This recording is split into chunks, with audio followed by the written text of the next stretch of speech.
بسم اللہ الرحمن الرحیم۔ کتاب قاری نور اللہ شوستری۔ ہمارے پاس اپنے حق اور خارجیوں کے باطل ہونے پر کیا دلیل ہے؟ تو اس کا جواب یہ ہے کہ ہمارے 12 امام، ہم 12 ائمہ طاہرین کے پیروکار ہیں، جن کا تعلق اہل بیت عصمت و طہارت سے ہے۔ وہ سب کے سب معصوم ہیں۔ جب معصوم ہے تو ان کا مذہبی یقیناً حق ہے، یہاں سے خطا نہیں، مخالفین میں یقیناً خطا ہے۔ پھر نبی نے فرمایا انی تارکن فیکم الثقلین کتاب اللہ اطرتی اہل بیتی ما ان تمسکتم بہما لن تضلوا بعدی ابدا لن یفترقا حتی یرد علی الحوض۔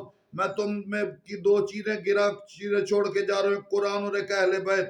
تو گویا نبی نے مذہب حقہ کے اس حدیث میں مکمل نشاندہی کی کہ جو قرآن اور اہل بیت کے ساتھ وابستہ رہے گا وہی حق ہے، جو ان سے دور ہے وہی گمراہ ہے۔ اس حدیث کی موجودگی میں باقی ہمارے مخالفین ائمہ کی تو کو گنجائش رہتی نہیں، معصوم بھی، اطرت بھی، اہل بیت بھی، پاک بھی اور قرآن بھی ان کے ساتھ بھی۔